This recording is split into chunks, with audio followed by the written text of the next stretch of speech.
I started thinking, I was like, I've been really liking these podcasts, and I listened to some more podcasts, but mainly Joe Rogan. And I was like, in my mind, I was like, damn, I feel like my channel needs something different. Like, there's so many car bloggers, bro. There's way too many car bloggers right now. And there's certain things that make them bigger than others, and like, I feel like if you have something different to your channel, that's the only way you can really make it. Somebody's gonna watch something different, you know? Yeah, and like in my mind, I don't know if you heard me talking about this with Jake, but I was like, if I have multiple perspectives of like the car community, I guess you call it, then a bunch of different people will come. But if it's just mine, then there's only people that think that my way is the right way. But yeah, guys, welcome to my second podcast. I'm here with Jordan Threlfall. I'm in his garage right now. We got the skyline right there in his S13 Coupe. So it's a pretty nice garage. We got the heat going. It's a little jealous, you know what I'm saying, because I got this cold garage. But yeah, it's a nice area, man. So we're just gonna hang out, talk a little bit. But what's up, Jordan? How you doing, man? What's going on? Appreciate the offer to be on here. No doubt, no doubt, man. You know, it was fun with Jake, and then you hit me up and you said that, you know, you like the podcasting. It's like, obviously I wanted to at some point feature you on the channel, and I'm happy that this is a good moment for us to do this. Like we were just talking earlier, like I like to listen to podcasts. I got like a couple. It was like short track racing, like circle track. Okay. There are a couple of guys, Black Flag podcast. They're up in Maine, I think, is where they're from. But they go like all over the short track, so they just kind of like, you know, talk about what they did that weekend, like what happened in the races and stuff like that. Right. It was cool. Like that's kind of like one of the first main podcasts that I got into. But like I was saying, I like a podcast just because it's like separates like music. You know what I'm saying? Like you just listen to different people's like perspectives on things, and like, you know, just you're gonna learn a lot too, I guess. Yeah. No, that's exactly how I feel. It's music was like at work or something. Music was like my motive to keep me going, you know what I mean? But at the same time, I kept listening to the same stuff. Same shit over and over. You know, conversations are always different. So that's why podcasts are interesting to me. Because nothing's ever really the same, you know what I'm saying? Yep. But I feel you on that. Podcasts are cool, and you know, it's just a good way to do it. But yeah, man, tell me about you, man. You know what I mean? Who are you? What do you do? What do you drive? So obviously my name is Jordan Threlfall. It's a good start. Good start. So I grew up in Acushnet, Mass. Actually, like right across the street. My parents live right across the street. You know, I lived here forever. So basically, always into cars, really. I was a Volkswagen guy at first. Like really. Stancy?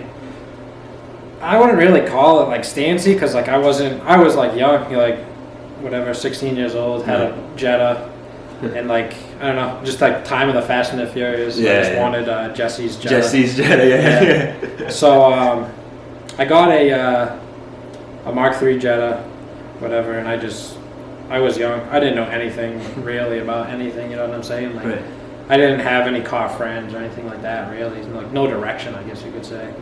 And just like cut springs, like eBay coil. Yeah, dude. Like, kind of like lowered it. It wasn't like totally slammed. I thought it was slammed.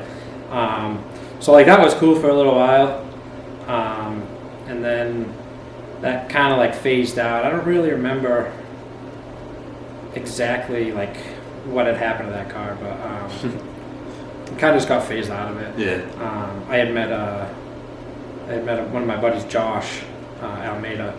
He had a 300ZX. He had a couple of them actually. And then we just kind of became friends through like school and stuff like that. And like, I think we were in like automotive at New Bedford High. Like they just kind of like a one block deal, like 90 minutes or whatever. And we just like chopped it up from there and became kind of friends. That's cool. Yeah, and so like I said, he had like 300ZX. He had a couple of them. And he was like into them. Really? Like, he was really big. Yeah, he had been working at like his uncle's shop, so like that's where he had him. So we'd go there or whatever. You guys kick it there, and it's cool. Like one day he was like, "Oh, dude, you should get a 240. Like, I have I have all my 300ZXs. Like, you could have a 240. It'd be cool to like have." And I'm like, I didn't know what it was at first. You know what I'm saying? And then I think we had passed by one, like where Matt and Jake's old shop was, like on Mount Pleasant Street, like States Highway. Westport, yeah. Like somebody was renting like that garage, I think that they were in. Right. And there was one out front for sale. And I was like, oh, he was like, yeah, like that's a 240 right there. And I'm like, oh, that's fucking sick. Yeah. Was it like stock or was it kitted out and stuff? No, I think it was stock, but it had it wasn't. I don't think it was like it wasn't Advance, but it was like a 3-spoke, like chrome wheel. Some knockoff. Some like knockoff, yeah, something like that. And I was like, oh, that's cool. Like, I don't know. And then so eventually I got one in New Bedford locally. It didn't like have like any body panels on it. I don't think. It had a running K in it. It was a stock hatch. Right. So your first one was a hatch. My first one was a hatch. Yeah, with more room, like that cherry red pearl. Yeah, that's kind of like all of them. Yeah. So I forget. Like I picked it up cheap. Like this was back in the day when like nobody knew about it really. I guess. What year you think is? I don't know. I just got into this. So. Yeah, this was back in like 2010ish, I think. Like I was a senior in high school. Yeah, dude, I was 9 years old, bro. Yeah. Yeah, I was 9 years old. Yeah, so like 2010ish. I had bought that. I think I still had my Jetta at the time. Like I said, I think I picked this thing up for like under $1,000. So it's just there. It ran. Yeah, I don't know what the guy was doing with it. Like it didn't have any like fenders on it. Like I don't think it was in an accident. I don't remember. But I remember him giving me like a piece of paper, and he wrote down like all kinds of like the websites, like Raw Brokerage and like all this RB stuff. Like he was gonna swap an RB into whatever. Yeah, kind of like. Is that front-wheel drive or no? What? Jetta? Jetta. You're talking about the No. I was saying like I was just driving the Jetta at the time. Like I had just bought the 240. Right. Okay. As a project. Yeah. But like the guy I bought the 240 off of, he's the one that like kind of wrote down like a couple of websites to like get parts for it. Right. So he had like a plan somewhat. So he had a plan, but I don't know where it was going. But so I picked that up, and at that time the Freetown Junkyard, like right in like kind of next to Matt and Jake's shop over there, with the pickup part. Yep. So near Westgate Performance actually. Yeah. So they had a couple of 240s there. Like it was like I said, like back in the day. So like it was there. Yeah. You could like go there and they were like full fucking cars. Yeah. And you could pick. So I think I ended up like getting a front end off of a car. That's crazy. Like fenders, bumpers, headlights, stuff like that. Nice. Dude. Put it together. That's sick. Yeah, this was like all in my dad's shop. It was like an open shop, and we had just put a lift in there, like poured a concrete pad, whatever. Nice. I was getting into cars, so like my dad kind of helped me out. That's awesome, dude. And just started working on it, you know. Right. And I was on like Zilvia. Okay. Yeah. Oh wow, that's like throwback. Nico Club. Yeah. And wow, 240 SX1, like all the forums. Yeah, those are just like learning stuff. Like I think I had a build thread on it, maybe. Really. And so it kind of just like took off from there, and then from there I met Matt, and just like buying parts, I think. Or like what time around? This was still like high school. Oh, yeah, you know, still like I was still a senior, and I went to Bedford High, and he was at Vogue. Right.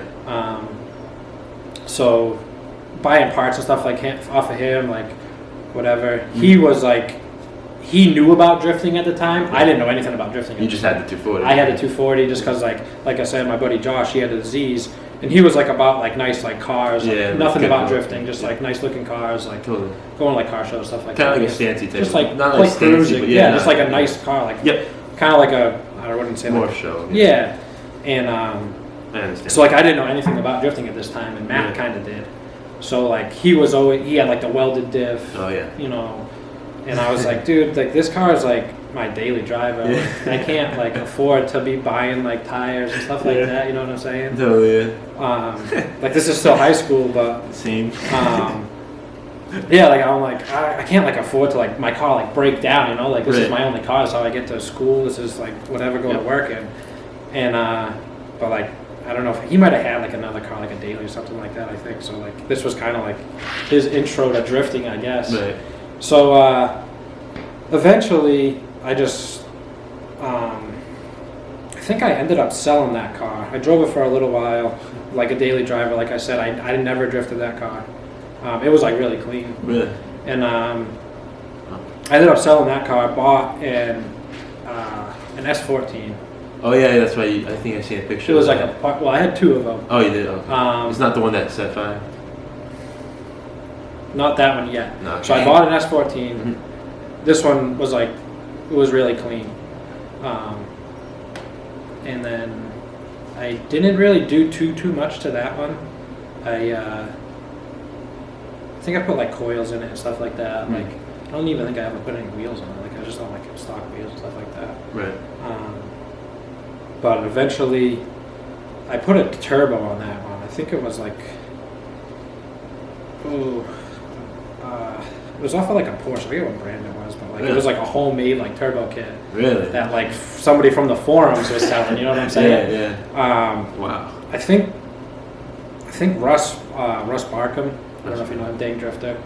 He was like, he started like, I don't know, kind of Club Loose North, I think. Oh, really? Okay. That was like his era. Okay. Well, that's way before me, dude. So so like this is still like 2011-ish. Yeah, dude, I was still just a baby. So like I was on the forums, and a couple of dudes from like North Shore area, like Randy's area. Like Randy Clark. Yeah.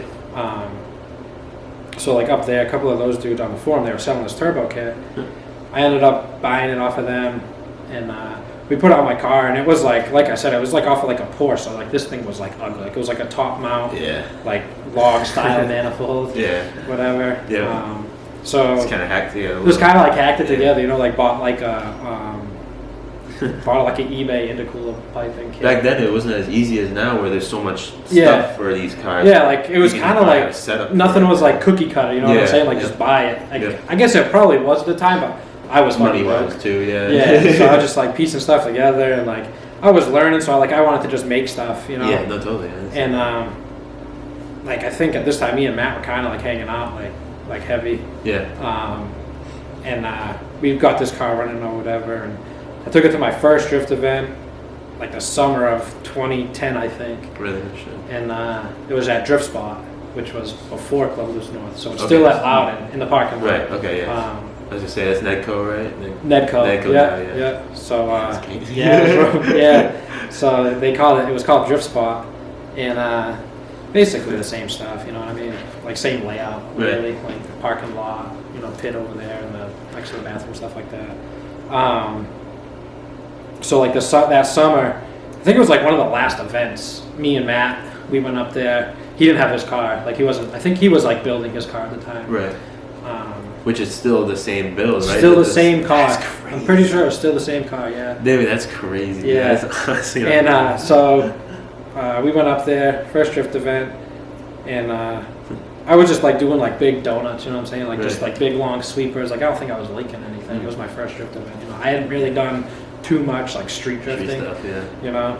And at this time, like I said, we just had that turbo kit on there, welded diff, and I think like I had like stock seat. I might have had a steering wheel. Damn, that's crazy. Stock seat. Yeah. I luckily haven't had to go through that. Yeah. I definitely didn't have a steering wheel. And so like that first drift event, I was like instantly like hooked. Like, yeah, totally. Like as soon as I went to the track, like I had street drifted before, like corners, like you know, like just playing around. There's no spots out here, so you can only do one corner. Yeah, and at the time, like it was just like industrial park. Really, it was like where we would go. Totally, bro. Trust me. Yeah, it's all over Instagram. Yeah, so like once we did that, dude, I was like instantly hooked.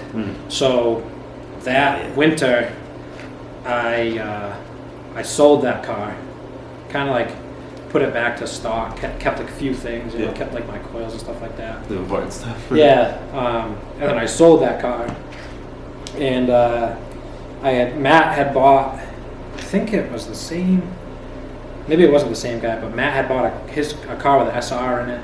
Oh right. Yeah. And wait, he sold with an SR. Yeah. Whoa, dude. Yeah. So Matt's car that he has now, that had an SR in it. Okay, yep. He bought that from somebody in New Bedford for like dirt cheap. Yeah, and he sold the SR. He sold the SR to this kid in Fall River. Really?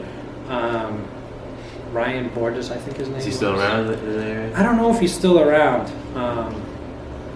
I might follow him on Instagram, but I don't think he's really like in the 240 scene. Right. So Matt sold him an SR. This kid had two S14s, I think, and he had one for parts. And I'm like, all right, at this time, like drift missiles were like a huge thing. Totally, yeah. So he had like a parts car, like the quarters were cut out of it, the windshield was smashed, like didn't have any interior in it. Yeah. So I'm like, perfect. Matt sold him the SR. I bought the S14 off of him and started building like a missile, basically. Like, I don't know. That was like that was the time period. You know what I'm saying? Totally, I understand that. There's still those people around that from that time period that's still doing that. Yeah, exactly. The S14 that I had was kind of going towards that direction. Yeah. They sold it to dump. Like this car was like really clean. Like I think it might have been in an accident. Really? I think I remember like the front radius support was like bent. I might have like bent it back or something like that. But so I bought that car. I went up to New Hampshire and pulled an SR. Me and I don't know if you know Kelvin Silva. He has, I don't know if he still has his 240, but he was into 240s at the same time too. Like him and Matt were good friends. Okay. Yeah. Maybe I've seen it, maybe not. Yeah, I think he has like a built RSX now. Something really? Like that. I think he's down in Georgia right now. He was in the military. Oh, okay. So me and Kelvin, we went up to New Hampshire one night. Like this was like late night. Took my dad's truck. I didn't have a truck at the time because, like I said, I was still like daily. Doing the daily thing. I was doing the daily thing, yeah. Yep, trust me, I feel that. I did that also. Me and Kelvin, one night, took my dad's truck up to New Hampshire. Like, it was, like, kind of deep into New Hampshire. Yeah. Like, winter time. So freezing cold. Yeah, in this kid's garage. Like, the kid didn't know, wasn't really too mechanically inclined. Yeah. So we pulled the fucking SR out of this kid's car. It was, like, I don't know. It might have been, like, midnight by the time we got everything out. I think he had most of it disconnected, but like he had to do pretty much all of it. Yeah, and like it was like I don't know. I forget how much I paid for that thing. It might have been $1,500 at the time for like full running SR. Damn. So that so that went into the car with the turbo, I imagine, right? Yeah, just stock turbo. Yeah. Wow. Stock turbo. That went into the car. I bought a body kit, like a used body kit. You know, I actually have the same people that I bought the janky turbo setup off of. Oh, really? Yeah. I went up there with at the time, I think I was, so this is like, I'm thinking this is like 2011 now. And I had just graduated high school, graduated 2010. And I started going to UTI in Norway. Okay, yep. So I bought a TDI to daily up there because like, like an hour drive. It's a long drive. You have something. Yeah. Is that TDI out there? No, it's like the third one since. Third or fourth one since. Dude, I stuffed this S14 body kit in my Jetta. Like it was coming out the sunroof, dude. The whole S14 body kit, all the way from I think they were up in Lynn. Oh really? Oh yeah, so that's a good drive. Pretty good drive, yeah, all the way back, dude. I forget what kind of body. It was like a URS like knockoff. Right. Yeah. So I did that. I welded in some like patch panels off an S13 for like the quarters and stuff. Yeah. And then just like sprayed it Bobcat white. I wasn't working at Bobcat yet, but my dad, that's what he does for a living. So we had a bunch of like white Bobcat paint. So one day just sprayed it. Like I didn't prep or nothing. I just sprayed it. Just so it was one color. Yeah. I might be jumping ahead a little bit, but that's good. Yeah, it's a long time ago. So anyways, like I built that car in the winter time. Yeah. And I hadn't put the cage in it yet. But so we go up to Drift Spot the next year, following year. I don't think Matt still had gotten his car together yet. Wow, so you built that for a little bit. It took him a little while, yeah. Like he was always doing stuff too, you know what I'm saying? Like never drove it. Yeah. But I don't know. It's worked out for him. It's tough, like he's never working on it now. Yeah, exactly. Yeah, it's been built for years. Yeah. And I'd be kind of sad, bro. I'm already like kind of tweaking, dude, not having my car. Yeah. But yeah, that's cool. So we had so like this, like I said, this is probably like 2011, 2012 now. Right. And so we're up at Drift Spot, and I had met my good buddy of mine, Casey Cool. He was already drifting. Right. He's from New Hampshire. I kind of met him through UTI. Cool. And the forums and stuff like that. Right. But like once we got to UTI, we became like good friends and stuff like that. I met like a bunch of people.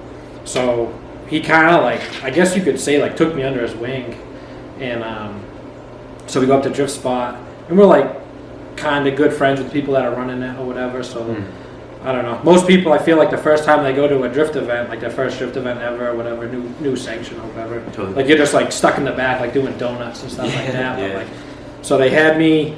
I remember I was in like one like small line in the back, like doing donuts, and I was just like, I could do it, you know. Yeah, you're playing around. And so like they were like, oh, you can go over there. Like they had like this like little track set, like little kidney beam, like right on the wall. Yeah. So like I was doing that, and by the end of the day, like I was following my buddy Casey. Really? No way. And they're like, dude, you need to put a cage in your car, like if you want a tandem and stuff like that. Really? Is that like required back then? Or back something? then, I guess like back then. Because I don't know if anything, like anything other than Lock City really requires a cage. Really? To be honest with you, with tandem. Wow. But yeah, that was like a thing. I think they might have required to have like a half cage because that's all I put in my car. It's a half cage. Yeah. So maybe times change. Who knows? Yeah. So like I came back from that drift event, and like I told my dad, like, hey, we need to put a cage in my car, blah blah blah. So we borrowed a bender from one of his buddies that used to build like race cars, like stock cars. That's so cool, dude. And we just put a half cage. The half cage came out really well. I think I made like the front like A-pillar bars and stuff, right. But like they were like so crappy. I ended up like cutting them out. But like the half cage actually came out really well. So then from there, dude, it just like took off, you know, like just going to every event I could, you know. Casey was working, I think he was working at a BMW dealership at the time, and like getting us like takeoff tires. Right, yeah. Bridgestone Potenzas, like brand new ones, and they were like good tires. Wow. You know, to drift on at the time. So like that was sick. That is what you say. It was like it wasn't really buying tires at the time. But yeah. That's the problem working on Hyundai, man. There's no low pro tires. No low pro tires. Yeah, like these were all. These Beamer tires. I think the Beamer tires, they were like 225, 45, something nice, like that. Bro. That's yeah. Nice. Perfect. So that we did that for a while. Like I smashed that car. That's the white car. The white car. Yeah. I kind of went a little too far with it. You know, most embarrassing thing about that car, I put a stack through the trunk. Really? At the time, yeah. It was like, I don't know. I don't know. It made sense to you at the time. It made sense. I was drifting in like Chippewa boots and stuff like that, man. Like, no shit. Like not giving a hope. I can't do that. No, I was, but I don't know how. I don't know how we did. Yeah. So like, I think that really is what made my driving good. Like I know it's not like a good like way to go about it. Yeah. You know what I'm saying? Right. Like you really like looking back at it now, I'm like, wow, that was like kind of dumb. Like I didn't care about my car. Like I had a freaking exhaust coming through my trunk. Like, I don't know, man. I was all dented. Like I would hit the wall, like just like wall tap. You know what I'm saying? Yeah, like just cave it in. You know what I'm saying? Like, people like hyping you up, like yo, smash the wall, smash the wall. And it was cool. But yeah, I did that for I don't know, like a whole season or whatever, and yeah, like you said about the car. That was the car that I caught on fire. Yeah. I had ended up like Casey was good friends with the Turks. So like Ryan Turk. Oh yeah, the FD driver. Yeah. Really? No yeah. shit. So like we would go up there, hang out there and stuff, and like kind of became friends with him and Justin and Evan. They're all brothers. Yeah. No shit, Ryan and Justin are twins, I think. That's crazy. Yeah, and so like I was like friends with them through Casey. And I think kind of like just from him being up there in the scene, like at this time they were going to like the drift spot events, like they had like missile cars and stuff like that.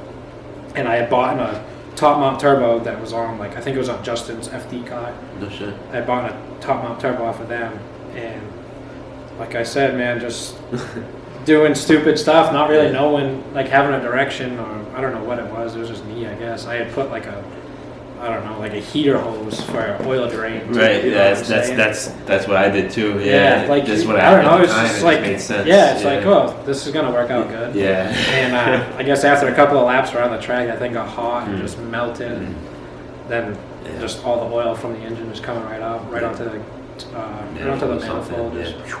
Yeah. And I just kept on going. Like I thought it was like my tires, like just like my tires delaminating, like knocking, but it was actually my engine. Like, that's a whole windowed it. Like, oh yeah, rod was like in the track. Oh, Rob.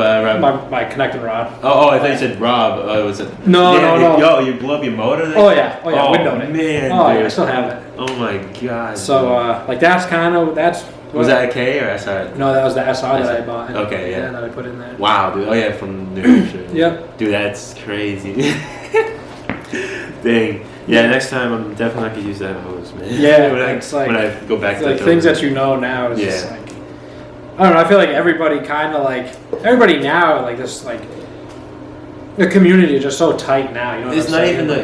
I feel like it's the fact that we have social media now. Yeah, exactly. Like people posting that stuff, and like, all you really have to do is look at a picture on somebody's Instagram, and you're like, oh, that's what they're using. You know what I'm saying? Like, even if you don't know them, you don't, like. I mean, I'm kind of like socially awkward. Like, I don't really like ask people like what they're running and stuff like that. I like to figure stuff out on my own for the most part. I understand that. Yeah. But yeah, like you can just look at like somebody's like pictures on Instagram and just figure out what they're doing and like I don't know. But yeah, so that happened, and then there's like a bush in the back. I don't know if they still have it at Netco, but like in the back section, there was like a bush, and I just went to go like kind of like, I don't know what you could call it, like scrape it, I guess. But there was like a tree stuff behind it. Oh man! And it just ruined it, caved it in, dude. And at that point, I was like, I gotta like do something about this. Yeah, Can't keep crashing this thing. You drive home. Yeah, so that was we might be like creeping up on like 2013 now. So like I had been going to more than just Drift Spot at this point. Now I think I had gone to East Coast Bash. East Coast Bash now in Jersey. Okay, so now it's like they still have it. Okay, at Englishtown. Oh, so that's where you guys went for BMI, right? But yeah. Okay, cool. Is that called it's like Raceway Park, Englishtown. Yeah, okay, yeah. Like Club Loose. Club Loose, yeah. Yeah, so it's always been Club Loose. Yeah, okay. Yeah. That's what I was trying to I think they've been around forever. Yeah. But so that car made it like through that, I guess. Like I'd blown up a couple of engines down there, I think. I don't know. I never made it out of there without something breaking. Yeah, so but the one that caught on fire was my first one, I think, that blew up. Damn, man, that's crazy. Yeah, and then from there, man, just like going to that engine depot, buying stock. I bought a stock one. Back then, it's probably so much cheaper. Yeah, like you could buy a engine tranny, whatever, for like $1,500. That's crazy, dude. That's crazy. I had built one. I built an SR, like, I forget. I think I was good friends with, like I said, Russ Barkham, who he was like the staple in New Hampshire drifting, really, and louding and stuff like that. A lot of people hate him. A lot of people love him. I don't have anything bad to say about him. I know a lot of people do. Yeah. But like, I don't know. He really taught me a lot. But he had... When it comes to technique, or when it comes to like building? Building. You know, everything, really. Yeah. I mean, I don't really want to say technique. I don't think I really, like... I think I just, like, picked it up, you know what I'm saying? I'm just, like... I don't know. I just have, like, a driver mod, I guess. Yeah. I don't know. Like, I think I can... I'm not trying to make it about me, but yeah, I can kind of relate to exactly, that. like you, like your first time at Lock City, like linking stuff, like right off the bat, you know what I'm saying? It felt really good. Like you didn't go like me, like you didn't go and just have to do like circles for like you know several events, you know what I'm saying? So like I don't think I picked it up like technique like off of him, but like definitely like as far as like what parts to buy, like what to do, like at the time, like a steering, like the steering adapter. Like that goes to the rack. That goes on the rack. Yeah. Like you put one of those on with like a collar. Yeah. Like extended tie rods. Like that was the mod. Right. You know what I'm saying? Was it back then? It was maximum tie rods, right? That's what I do still is maximum. No, like it wasn't even maximum tie rods at that time. It was S14s. Oh, S14s, really? Just S14 outers with that like adapter with a collar. Right. And that was like the mod back then, I guess. I don't know. Yeah. But I think people still do rack spacers, no? Yeah, I think I still like, I don't know.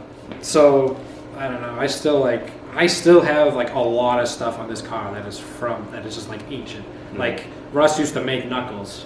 Oh, like just like cut them. Where the tie rod goes in, right? Just like cut it, lower it, angle it a little bit, whatever.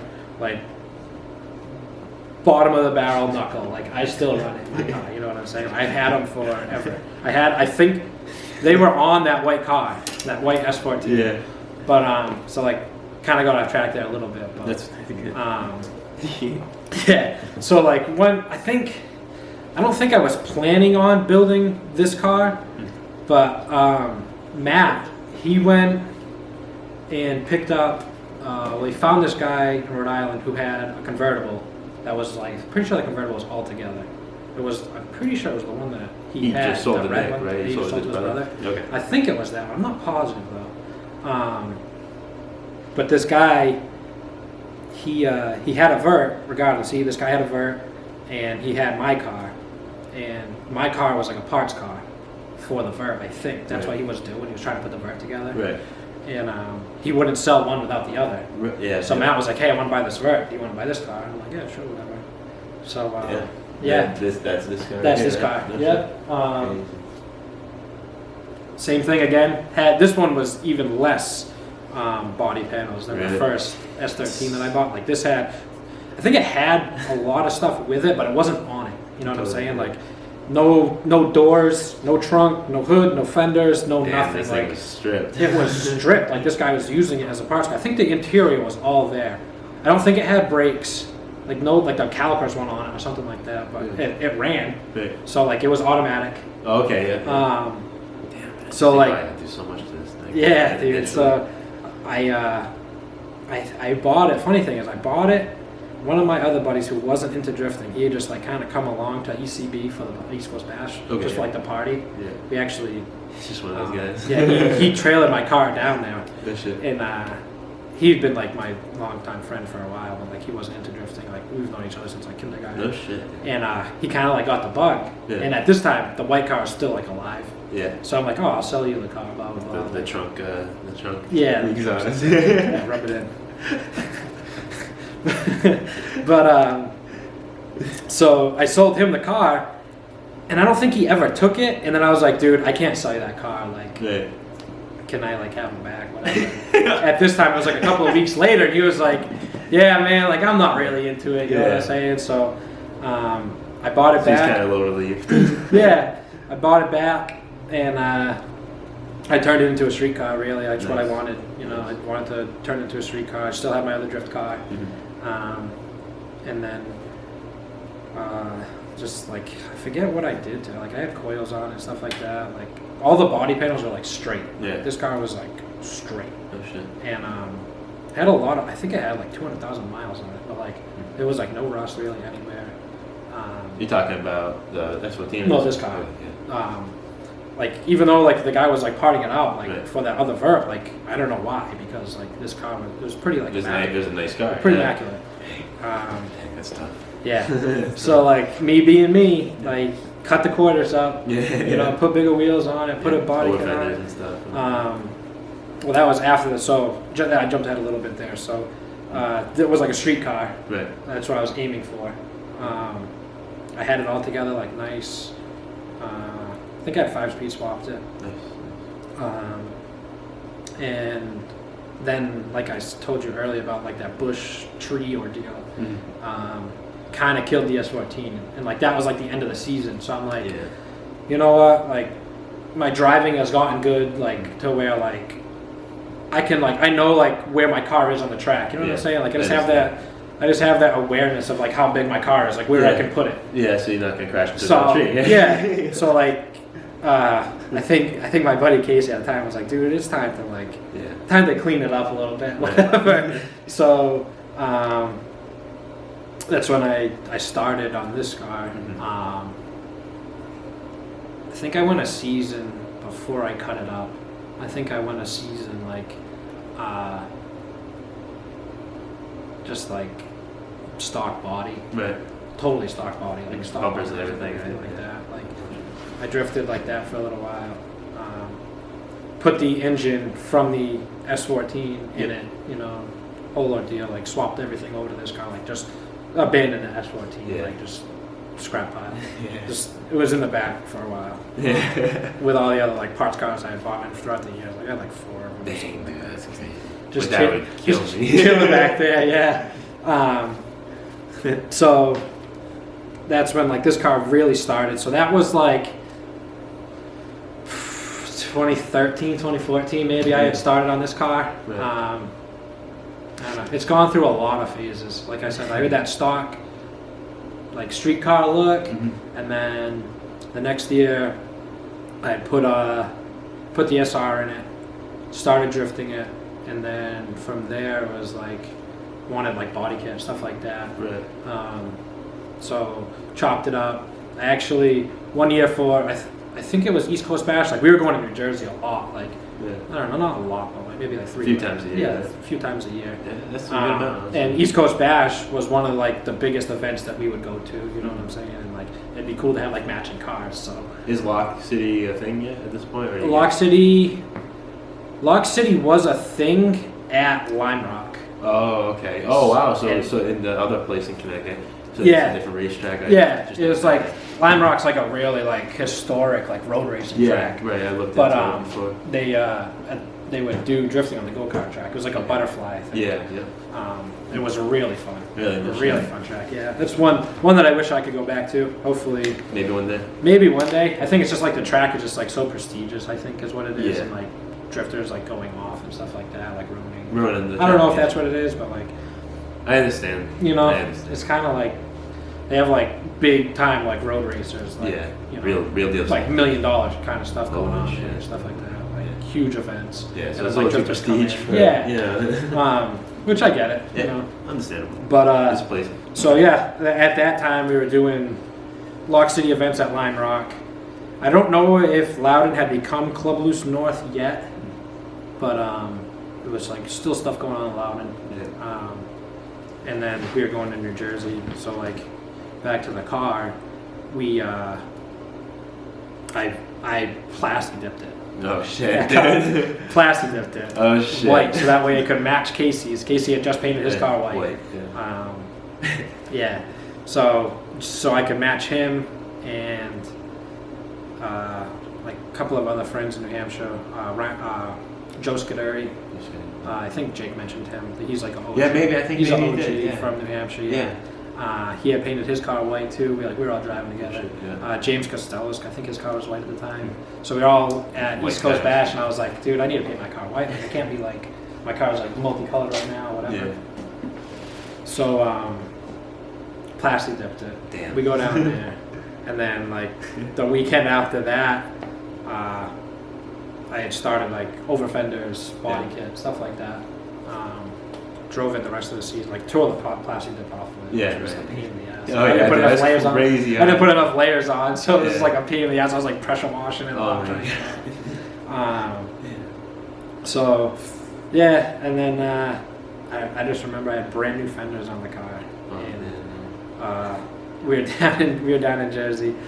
First lap out, fender like flies off. Oh man! Like, I don't think I had the kit on, but like I had my new front fenders on. At the time, like it was like a big deal to me. Like totally. I'm still young. You know what I'm saying? Like I don't know. I don't even know if I was 20. Maybe 20. But like still. It sucked to see that fender fly. Dude, fly off, and I met Jeff Stoneback down there, and dude, he just runs my fender right off. Runs it right off. I'm like, oh my god. Yeah. So, so from there, I mean, I think I went like a whole season with it, like unpainted, like the black body kit. Over fender, stuff like that. And then like big wheels, like Apollo wheels. I think I went through that phase for about a year or so, maybe 2 years. And then kind of more focused on driving. Right? Kind of more focused on driving. Yeah. Like that's a kind of. It wasn't like car like looking good wasn't really it back then. You know what I'm saying? Yeah. Like kind of everybody like had like a little bit of like mismatched paint here and there, you know what I'm saying? Like not how it is today. Like I'll be like always that fresh look. Right? Yeah, everybody like wants to be like that fresh look nowadays. Which is so pressure, dude. There's so much pressure when you. Because I was explaining to Jake with that one night, I was a couple days before the event, my first event, I completely destroyed my bumper. Like front bumper was already held up by 16,000 zip ties, and then I just ran over a trash bag on Freetown and Chase Road or something like that, and I just destroyed that shit. I was like, "Yep, no, that's done for that bumper." Yeah. Luckily, I had that extra bumper, but it's so much pressure because I know everybody else out there in C-Class even has mostly a full painted car. So I was like, damn. I looked around for some great paint, threw it on. At least there's kind of one color. Yeah, I think that was like too much pressure. I don't know if that was like the first vlog that you did. Yeah, maybe it was the first one that I watched at least was you like fiberglassing. Yeah, I was like fixing a bumper, and like I don't know, even just like watching that video, like you started off like not. I was like, yo, what is this kid doing? Yeah, no, and then by the end of the video, like that shit came out mint. Perfect. You know what I'm saying? It was really like, nice, honestly. It's like I don't know. I didn't really have that back then. Like YouTube videos weren't like like how do you fiberglass stuff like that. But like I don't know, like even like somebody that watches you know what I'm saying? Like you can just like kind of like just learn from you. Yeah, I mean dude, I learned how to wrench on a car myself. Yeah. Actually, well, mostly my start was myself when I first got a job at a dealership. But then when I got a job at a dealership, he doesn't watch, but my foreman Joey DaCosta, dude. Big shout out to him. He taught me everything, and like it wasn't even like he taught me how to do everything. He just taught me how to think mechanically. You know what I'm saying? Like I learned how to wrench just by him. You know what I'm saying? So at that point, that's when I stopped watching YouTube videos to learn how to do something to anything. At that point, that's when I learned like okay, I can teach myself how to do stuff. So that fiberglass, dude, literally never looked into it, never watched a video on it. I don't care. I don't care, dude. I'm gonna learn it myself. Yeah, exactly. If I'm not doing it the right way, whatever. You know what I'm saying? Whatever. That's me, except I'll do it like I'll do something my way without like looking at anything. Yeah. And it will be like totally fucked up. And then I'll go watch a video and I'm like, yo, what am I doing? You know what I'm saying? Yeah, sometimes like I'll try anything. I don't care the outcome. Like I know that I'm doing it wrong. Yeah. You know what I'm saying? Like I know like yo, this is not gonna work. And, like this is gonna like be like a major setback. Yeah. But I'm gonna do it anyways. Yeah, totally. You know what I'm saying? Yeah. But yeah, so I don't know. Going back to my car, I guess like try to like wrap that up. Yeah. No rush. So at this point, I think I had gotten the kit that I had gotten for it was a BN kit, and I had like the big wheels and stuff like that. I had put a cage. The cage was in it from before going to Jersey, so it had a cage in it, and I had gotten it all painted the green that it was before. Right. Yeah. My dad's buddy, he owns like a trucking company. Yeah. And so like he has a painter that like is always like repairing like hood stuff like that, like whatever, like painting various things. Totally. And so I asked him if he would paint the car, and sure enough, painted the car. Just brought it over there. I never got a bill. Yeah. No, really? So shout out. Damn, good for you, dude. Yeah. Holy shit. Shout out John Fry, TJ Fry Trucking. John Fry, I'm gonna hit you up. Yeah, I don't know. I think it's just like him and my dad are good buddies. Yeah, like, so you just kind of favor for favor, you know what I'm saying? Yeah, totally. I understand that. He's paying the guy to work for him, so he's gonna pay the guy regardless, no matter what he's painting. You know? Yeah, definitely. Good for you, man. Yeah, I mean, the paint wasn't the greatest, but like I don't know, he paints like trucks that are just like everyday things, you know, like not like show car stuff. Yeah. And at the time, I didn't care. I just wanted it one color. One color, yeah. You know what I'm saying? And it was good, like for like the first like year or so, but like the clear wasn't too great on it, and like I don't know, it never like really shined. Yeah. But like I didn't really care, you know. I was still kind of banging it up, you know. Yeah. Still kind of learning, kind of. Yeah. But like, so by that time, it was probably, I don't know, 5th, 6th SR at that time. Just whether it was like building them, buying them, whatever. I don't know, just like stupid stuff. Like, I think the first SR that I blew up was the oil drain hose. Oh, really? Yeah. I messed That's up. what you were telling me about. And then I had one I bought straight from the engine depot. I kept it stock.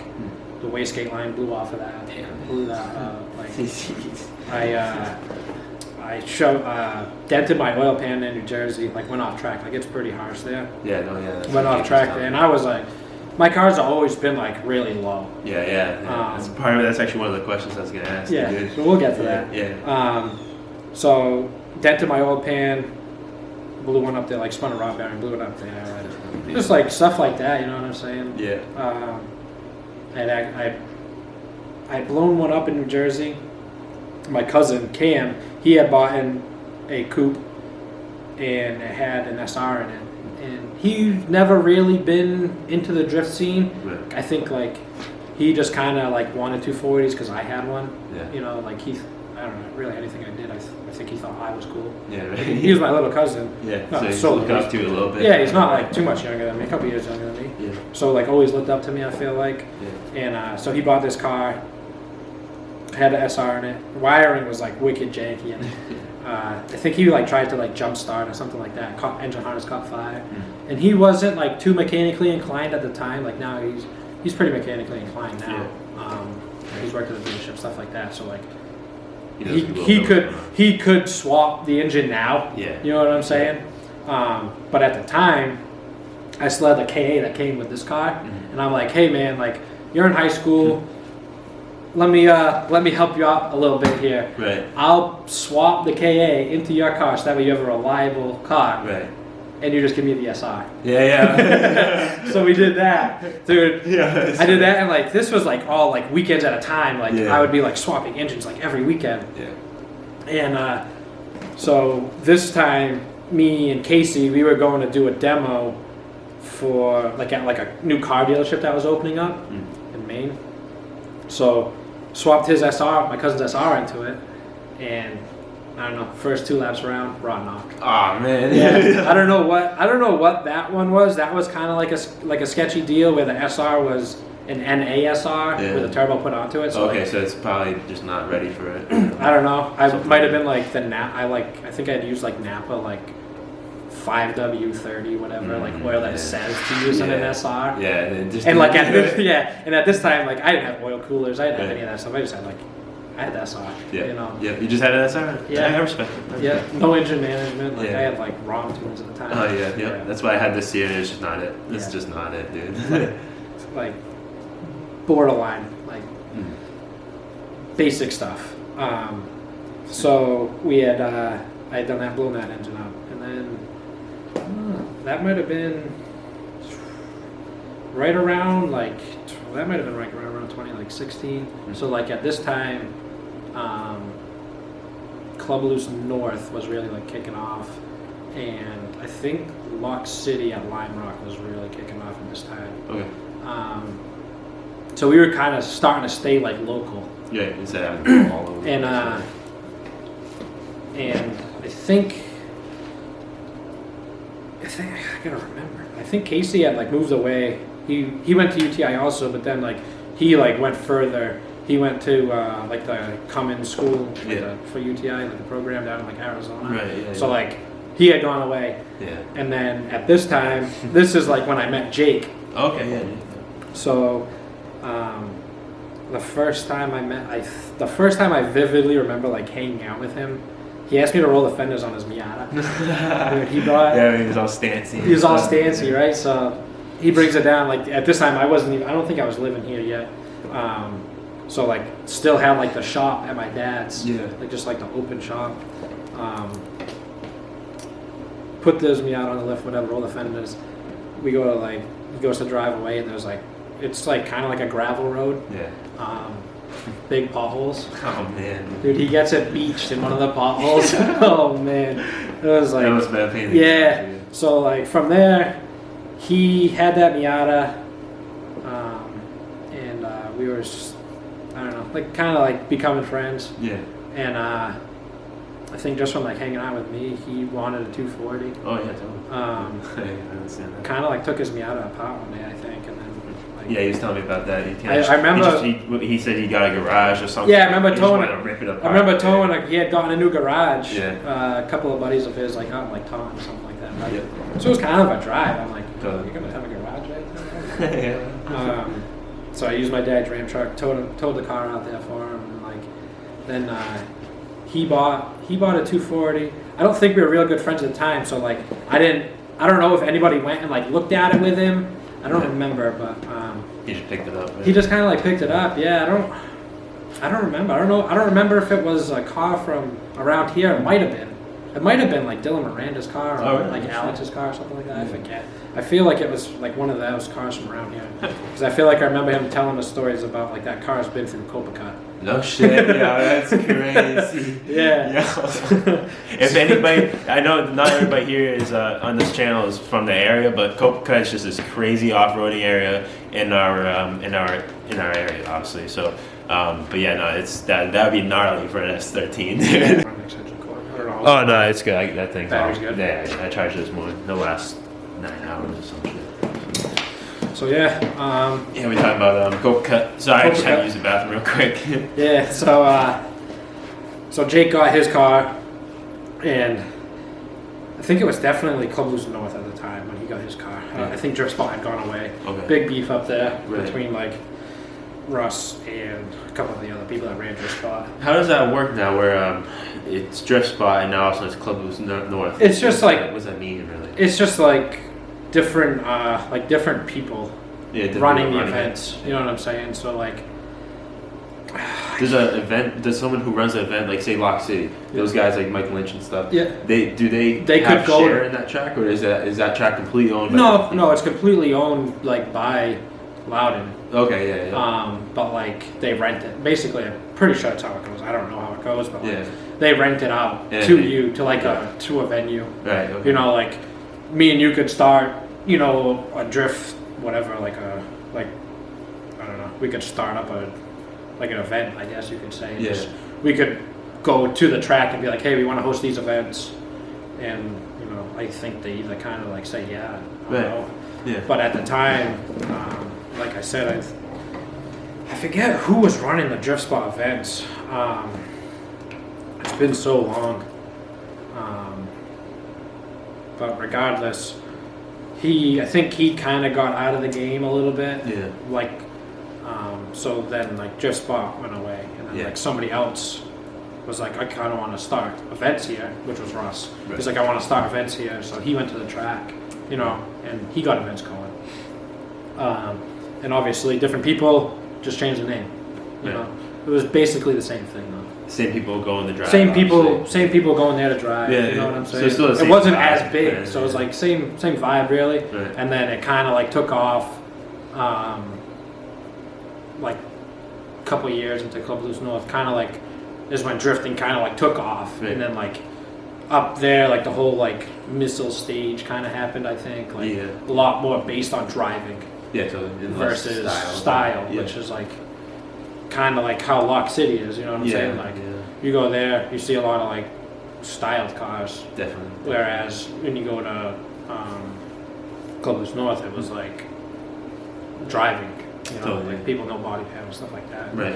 Yeah, that like started like a whole feud, you know what I'm saying? Like people bashing other people for like not having a styled car, like So yeah, I was gonna say that I haven't. Luckily, I haven't. You haven't. Seen yeah, like it was like a pretty heated like thing, I guess. I don't know. I kind of like. I more so like stayed out of it. I think because like I was that kid. You know what I'm saying? Like, but I also wanted to be the kid that had like the style. You know, like I was kind of like transitioning, but like. Well, you did have that fully painted car at this point, right? At this point, yeah, I had that fully painted car. So like, I was like, me and all of my friends, we were kind of based more on like the style part of it. Like, who cares what your driving is? Like, you got a cool car, type of deal. But like, I don't know. I kind of stayed away. But there was like huge beef between like multiple people. Up there. But yeah, so we got Jake a car. Well, I don't know. We didn't get Jake a car, but he got a car, and got him hooked on it. You know, I think I had brought him up to an event. That was with this Coupe probably at the time, right? Yeah, it was a Coupe. But before he bought one, I had brought him up to an event, and he was just hooked. Dude, there's a video. I don't know if the video is on my Instagram. Or it might be on his Instagram. I don't know. Yeah, it's somewhere. But it was just a video of me and Casey. We were running the wall, And he was filming, and at the end of the video, all you can hear him say is, "That's my buddy Jordan." Yeah. I'll never forget that. Yeah, I'm gonna have to look through. I'll probably like put it at the end. Yeah, we'll find it. Put it in the show notes. Yeah. But yeah, so like then he got his car. I think KA welded diff. Yep. Coils. Super simple, right? Super simple. He had a body kit. He like rattle canned it, so it was all one color. Yeah, you say that. That was his thing. And then he drifted up there. I don't know if like I had gone to like events with him at this point. I don't know if we were like that close. Yeah. Certainly weren't like a team yet. Yeah. No. Janky build though, is that kind of janky build? I know a little bit about this. So like it's like weird because I've always just like kind of like done my own thing really. Like I never like had like a shop, like never shared a shop with anybody like that. Like my buddy Casey, he lived up in New Hampshire. Mm-hmm. Like we were kind of like with each other every weekend from like events and stuff like that. But like once he moved, I was just like kind of like on my own really. And like Matt and Jake, they had their shop on Mount Pleasant Street. Yep. I think that's when they kind of like started like Jakey Built Garage. Okay. Yeah. I didn't know if you was kind of. I was never with them. Okay. With that, that's their thing, I think. Yeah. I wasn't a part of that. But so they had their shop. I remember I was over there a lot. I think Jake got his cage done by Russ. So like Russ did like he ran those events, but he also did like a lot of like fabrication, like bash bars, like that. The bash bar on my car. Oh, that's that's. I went up there, so the cage is in my car. I love the look of that bash. Just the way it's like, That's from a wheel, actually. I love it. Yeah. Casey has spun out, I think, in front of me, and I just smashed him with a wheel. That thing needs to go. It doesn't even fit the Sylvia front. I just had it on this since I didn't have a bumper. Yeah. So he had gotten a cage done by Russ, and I had gone up there. Like I said, me and him are friends, so like he told me like all the measurements on like bending it. So like I basically went up there, brought my car up there. I don't know why I even brought it up there because we didn't end up doing it there. But like bent all the piping up and stuff like that. We might have like mocked it up in my car maybe. Brought it home and then I welded it in. Yeah. And at that time he was selling like pre-bent cages. Okay, cool. So does he still do that? Because no, he's not a thing. Oh really? No. He's not a thing anymore. Is he good? He's good. Yeah, he's just like living his own life. I still follow him on Instagram. Yeah. He just like living his own life. Okay. Like I think he's down in Florida right now. But he's just doing his own thing now. Yeah. Shout out to you, Russ. Yeah, I have to shout him out because, like I said, I mean, he taught me a lot of shit. But so they had their garage. Jake got his car caged. Matt had bought a pre-bent cage. I helped Matt weld that in for him.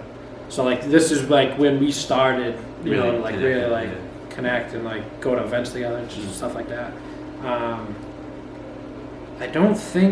I think at that time is when Club Loose North may have been going into Nedco. Okay. And I had never been to an event up there. This is when Lock City was a thing now. Right.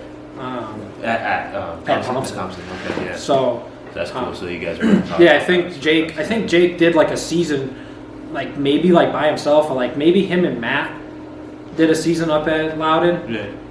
Whether it was Nedco or Club Loose North, I forget. But they did a season up there without me. I think I might have I don't think I took the year off. I don't think I've ever not drifted a year. But, so we had gotten together, started to become friends, whatever. So then we were going to Lock City. I think Jake had gone that one season with that coupe, and then ditched it, bought the hatch. Yeah. I think it's the same yellow hatch that he had. Yeah, I think he said that was. And he did that, and then I forget. I think my car was still at that point. My car was still green, still SR. Mm-hmm. I think I had a lot of problems with like my head at that time. I don't know. I just like had like random like spurts of like weird issues that like just like popped up. I had one year where it was just like I had constantly like breaking rock rocks. Yeah. One time we were at an event at Lock City. Jakey was kind of like that. Jakey's like that right now. Yeah. So we had an event at Lock City. I had always like trailed my car. Like once like once I had gotten out of school, like I don't know, 2014, 2015 maybe, I got like a truck and trailer, you know, to go to all these events and stuff. Lucky. Yeah. I'd always trailed my event, but this event, I think I drove my car there. And of course it breaks, right? Yeah, rock around brakes. Like one of the valve keepers came out. Yeah. Dude, we like shut like I don't know who it was. I don't know if I can take credit for it. I think it might have been Shane Latch. Like I knew that I could like shove the cylinder, like bring up top of the center, put an air in it. Oh yeah, yep. So you push the valve up. So it keeps the valve pushed up, so I could put the keeper back in. And that's I had a buddy coming from the Cape that I work with. He was coming up from the Cape. He was like, "Yo, you guys need anything? I'm gonna be like passing through your area." I'm like, "Yeah, go to my shop. There's a spare head there. Just bring the whole head." Yeah, dude. Just bring the whole head. Yeah. So then, eventually, I think it was like I said, I think it was Shane Latch's idea. We shoved. We didn't have any air really. We shoved the cylinder with like shoelaces like in the back of my truck. I had like my golf shoes. Yeah. I don't know. I had a bunch of shoes in the back of my truck. Took all the shoelaces off. We shoved it in there. Brought it up so the way the valves could stay up there. Right. Just randomly picked out a valve shim because like I don't know where it went, probably on the engine somewhere. Yeah. Put some shims in there, whatever, new rocker arm, and I'm like, yo, we're gonna drive this thing again. I drifted the rest of the event. No one, like that's one of those things that I do that I know I shouldn't. Shouldn't do, yeah. You still do it. Definitely should have. Yeah. The rest try to get home. Right? Yeah. And then, I don't know. We got home. And then Ed acted up a couple of times after that. Yeah. You know, and I don't know what it was that I did. I think I might have had the head like gone through. And did like the dual rocker arm converter. No, you get it. I know Jake or someone's going to JP. The guy. Josh had his head engine done by JP. That's where I'm gonna go. And me and Jake are gonna bring our heads there because this last event I broke a rocker arm. Oh yeah, they used. Was that that was an event with the turbo issue, was it? Or? Well, no, because the last event I had put on this precision turbo. Okay, yeah. I've kind of like swapped back and forth from it. Never got it really tuned. Right. It's like I never really knew the full potential of it. You know what I'm saying? Like I got it tuned one time, and this was by like a tuner in Rhode Island. No MH tuning. He does a lot of like fast Civics. Okay. Like just like drag stuff. Not really what we do. Yeah. I mean, hey, the amount of times I went to him.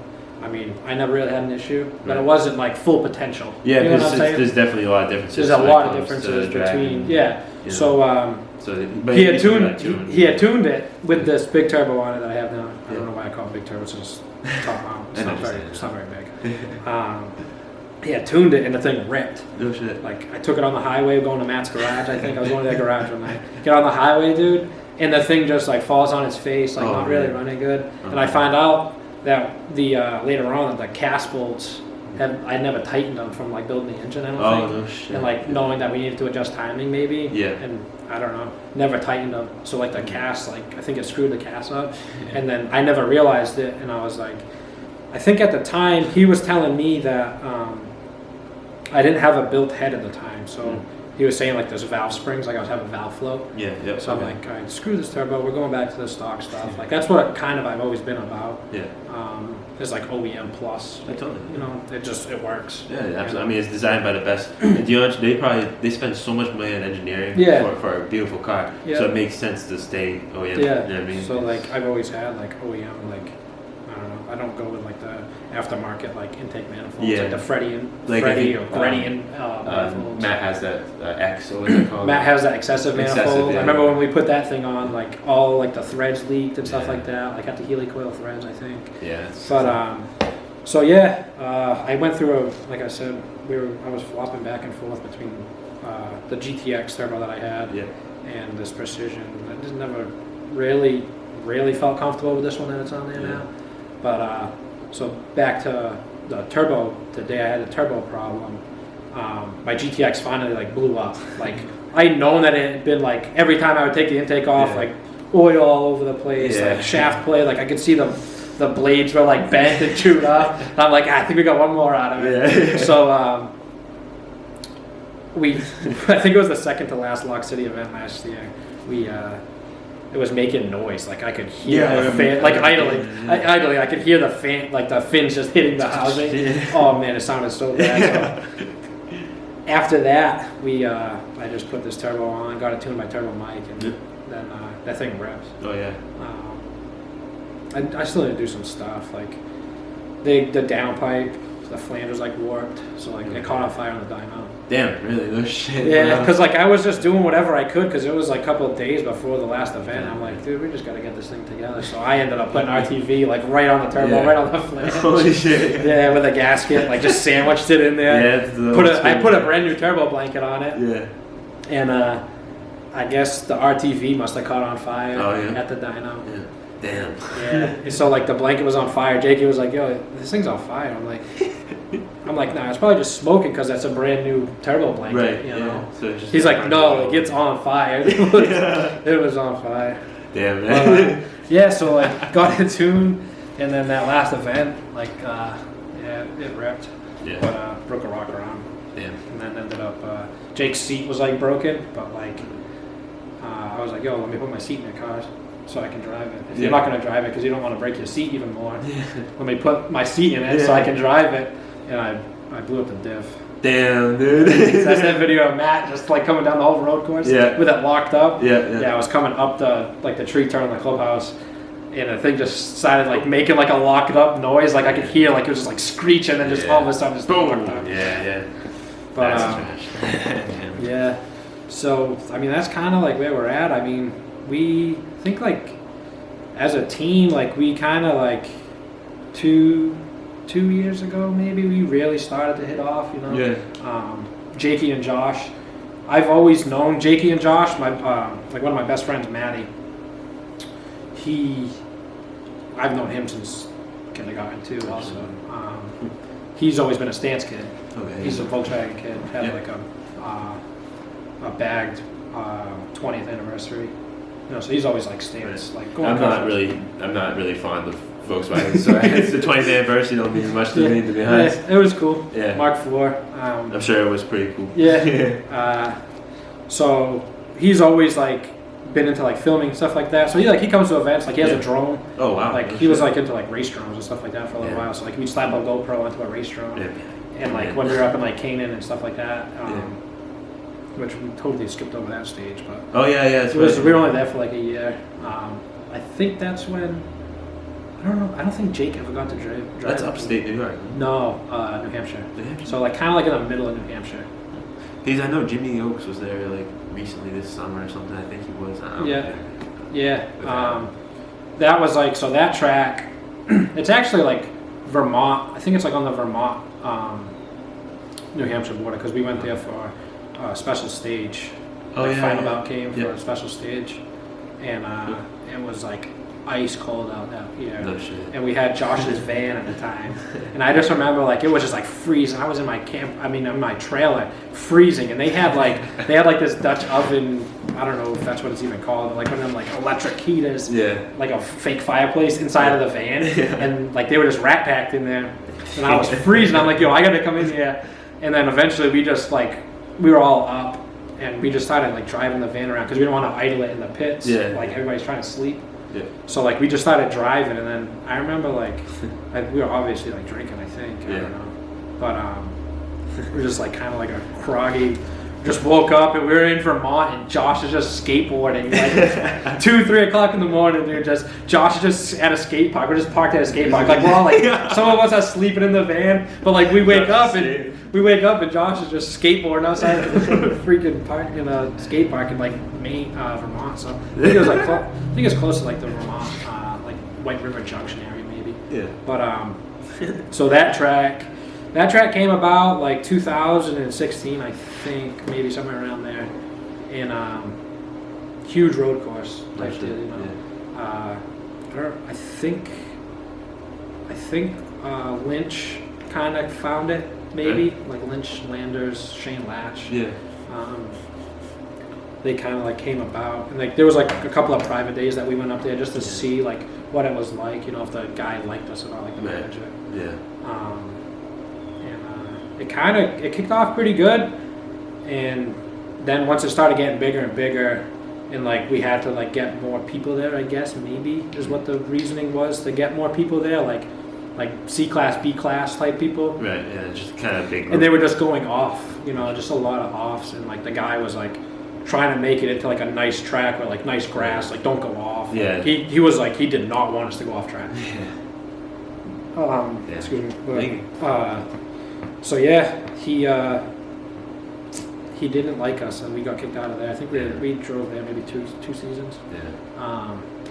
But then not my grass. Yeah. He was like flying around in a helicopter at special stage. He would make us like stop at lunchtime to like take like an hour break, and like him and his buddies would like rip their Porsches around the road course. But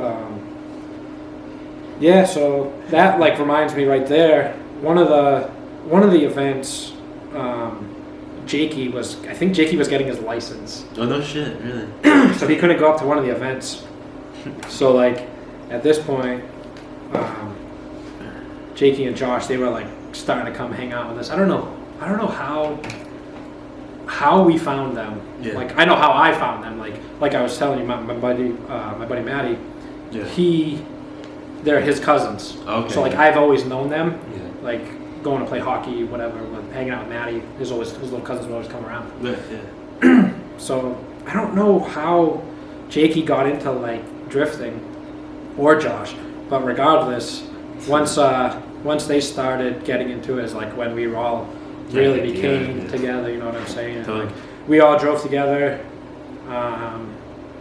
for the first time, and then from there we were kind of like, we gotta like, let's like start a drift team. You know what I'm saying? Like nothing like, I don't know. We're not trying to like go like, I don't know. I wouldn't want to say pro, but like get some notice, right? Yeah, like we weren't even really trying to get like noticed. I don't think it was just like, I don't know. Let's just like start it up, like it. We were like, let's wait a little while so like our driving's better, or like all of our cars kind of look good. You know what I'm saying? Like we weren't just like, we didn't want to just come out and be like, oh yeah, we're this drift team, we're the best, blah blah blah. And like we can't drive good. You know what I'm saying? But like, so that's 2 years ago, I think, is when like we really fully started to like drive together. And then last year was like one of our best, like probably one of my best years of drifting. 2020 or 2019?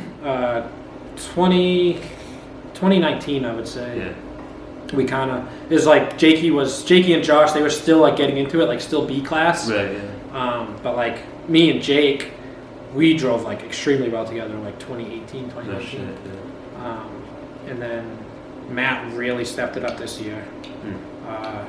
And we got invited to go to the Bloodmaster Invitational in Englishtown, which crazy event. Yeah. Oh, such a good time. I heard a lot of good stuff. I wish my car had looked good. Like I had bought, like we were talking earlier, man. I bought my kit.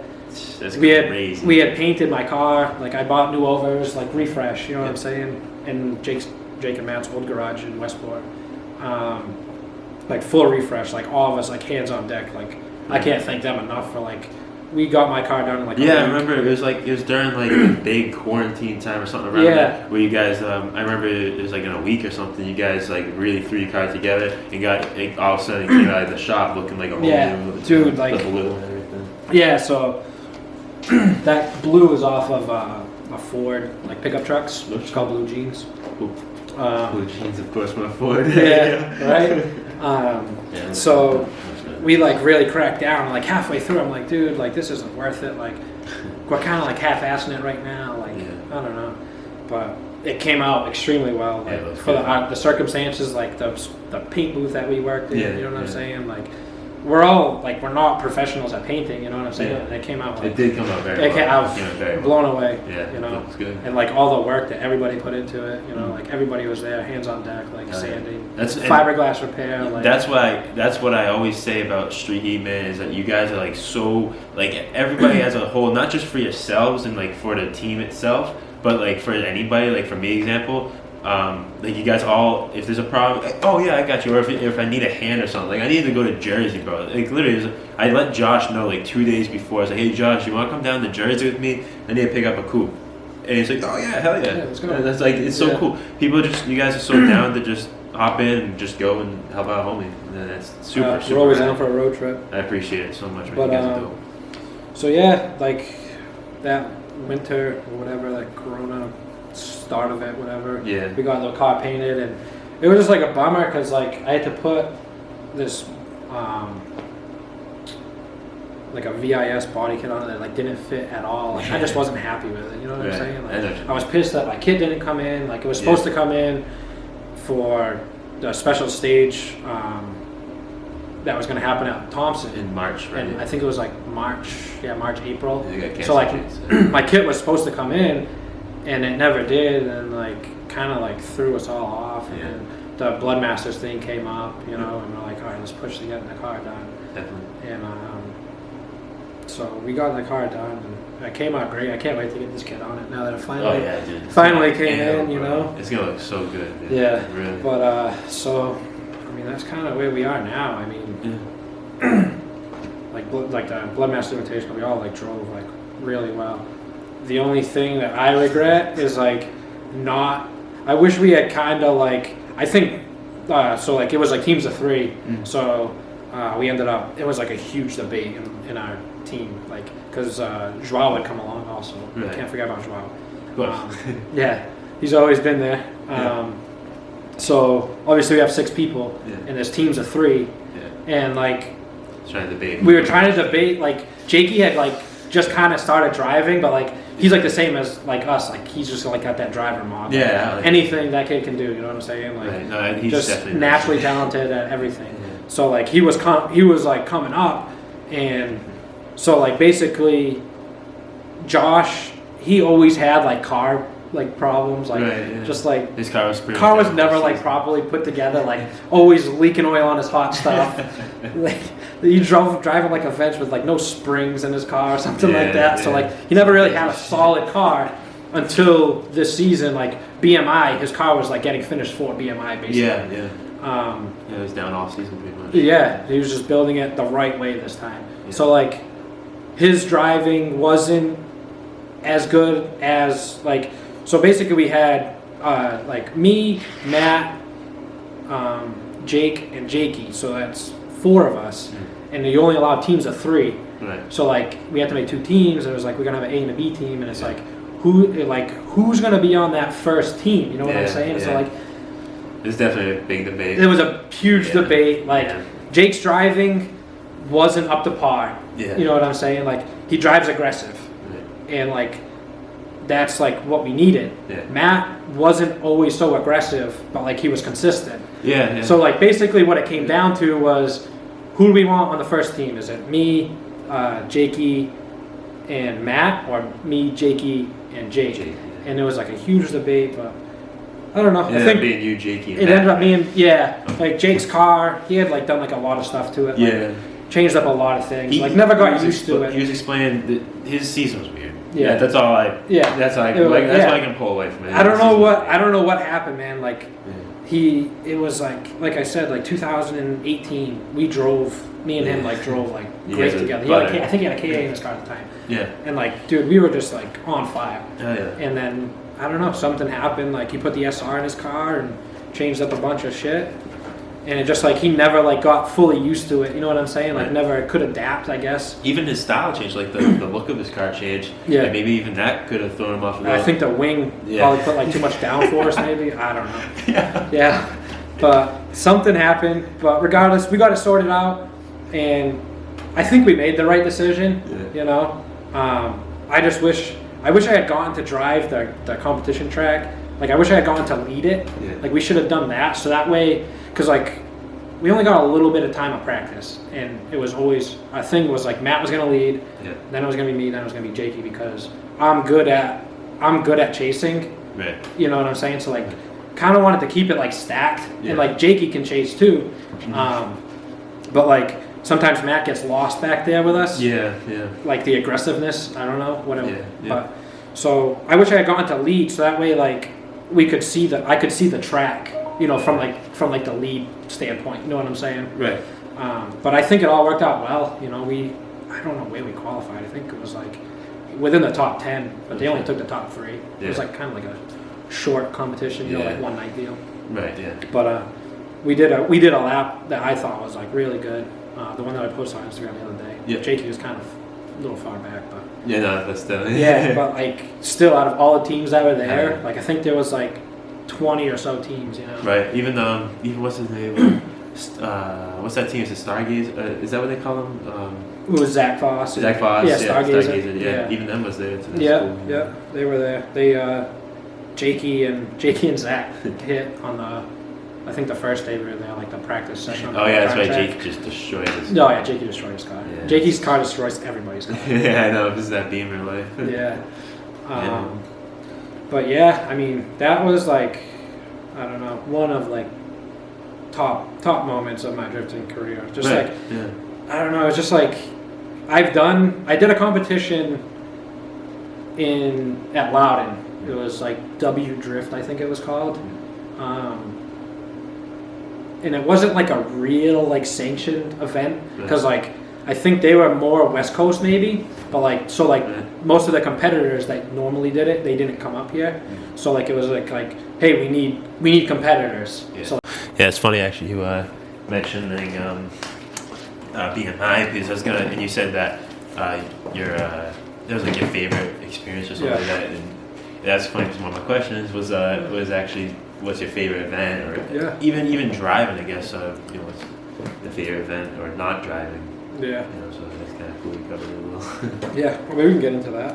Yeah, but I was, so I guess relating to that question, I was in my mind. I was gonna ask you. I guess since you've been a driver this whole time, have you ever gone to an event that you haven't driven or just a watch or something? Like, is there an event that you think is the coolest event you've been to, even if you've driven it or not? I guess. Yeah. So, I think the first event that I don't like going to events and not driving. Just to watch. Yeah, me neither. I hate that. I try to get in somebody's car. Unless I'm vlogging, dude, I don't. Yeah, I always try to get into somebody's car. Yeah. But me and Matt, we went to an event in New Jersey before we started like really drifting. Yeah. Like this was probably back in 2011 maybe. Yeah. We went to 2011, 2012. I don't think it was East Coast Bash. I remember we drove all the way down to Jersey though. It was hot out.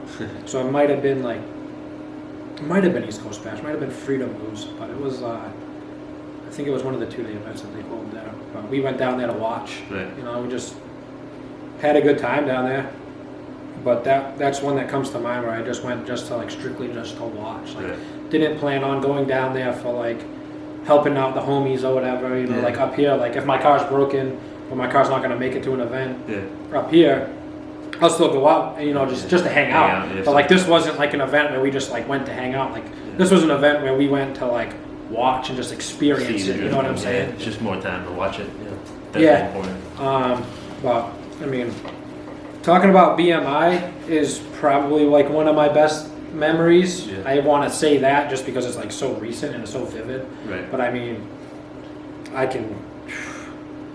have a couple of good memories from each track. We did an event at Lock City at Lime Rock one year, and there was a car show going on. It was I forget what it was, but it was one of the stands car shows. Broke keys. It was it might have been Broke. Yeah.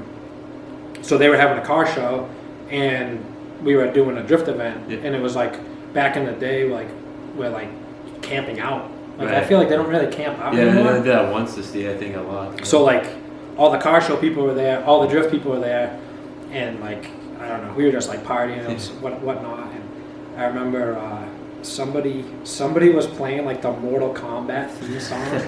And just blasting it. This was early in the morning, 2, 3 o'clock. Way too early. And I just remember Mike Lynch just yelling at us to shut it off, man. That's one of my good memories.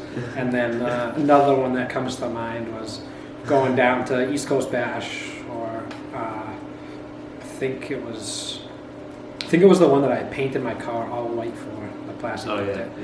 Dude, we go down there. My buddy Casey. He blows out a tire on his trailer, I don't know, 2, might have been, maybe not 2 in the morning, but it was late, we had gone home from work that Friday, whatever, just gonna drive down there. So we're on the side, we pull off the highway, this is in Connecticut, 95. Yeah.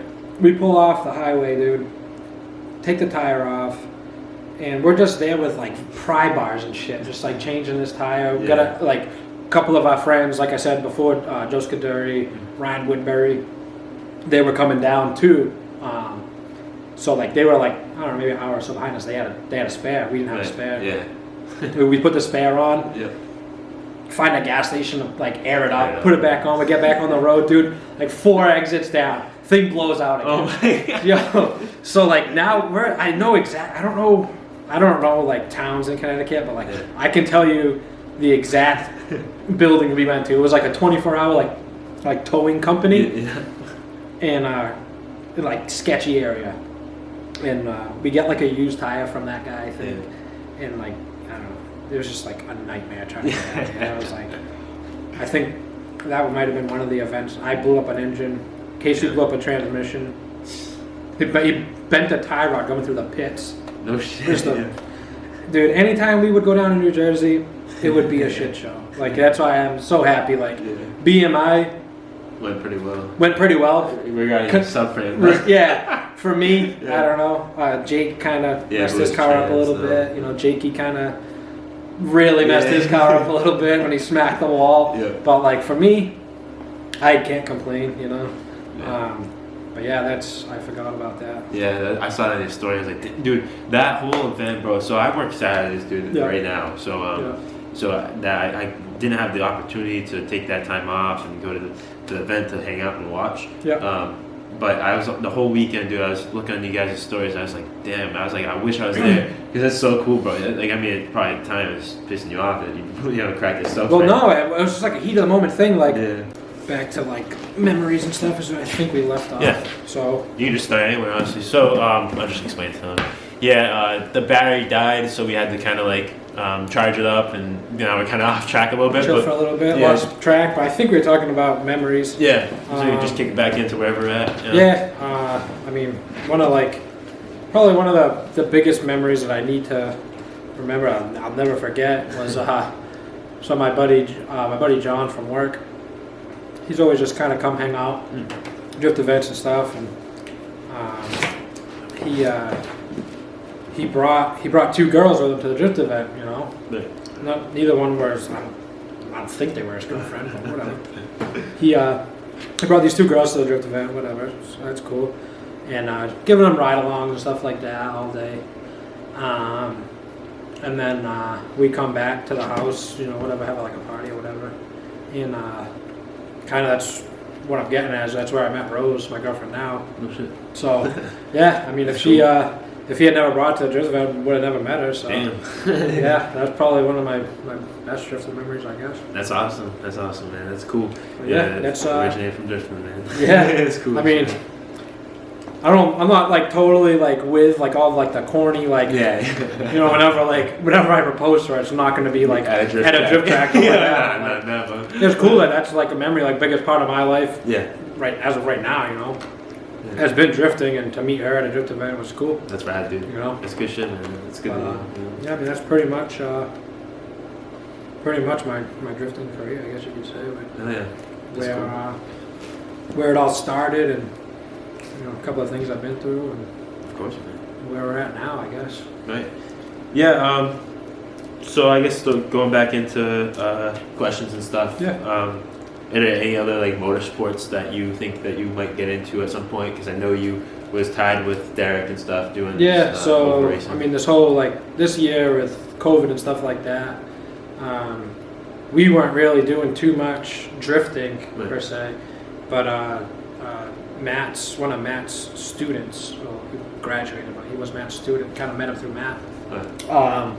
Derek Kuchaki, he drives a late model, basically a short track circuit car on the ACT Tour, American Canadian Tour. So I've always been a fan of NASCAR. You know, me, my dad, really my whole family. We used to go to Seekonk Speedway like every Saturday night. My dad helped out with a couple of race teams. You know, built a couple of race cars with his friends, stuff like that. They used to race at Seekonk. So, I mean, this was back when I was like middle school, stuff like that. You know, I think once I got into high school, kind of phased out of it. But we were going to the track like every weekend. Always been into NASCAR. Always like kind of had like a competitive side of me where, you know, like the only way I can kind of describe it is like lap times. You know what I'm saying? Yeah. Like, even like say I was on my dirt bike, like in my backyard on a go-kart or something like that, and I was just riding by myself. Yeah. I'd always have like a track, and you know, I'd be like counting in my head like lap times, or like what can I do to make this faster, stuff like that. So like, I've always kind of like racing is just kind of like I've had like that competitive edge. I don't have a lick of experience, you know, as far as like racing or anything like that. Like actually being on the track. Actually being like on during a race, you know what I'm saying? Like always ridden dirt bikes, always like driven go-karts, stuff like that, but never like at like a sanctioned event. You know what I'm saying? Yeah. But I mean, right now I was heavy into NASCAR stuff, circle track stuff because of Derek. You know, we helped him out a lot this year. Definitely. Appreciate the opportunity that he gave me to like just try something new. You know what I'm saying? It was fun, just like working on the car and, you know, learning a bunch of stuff this year. That's cool.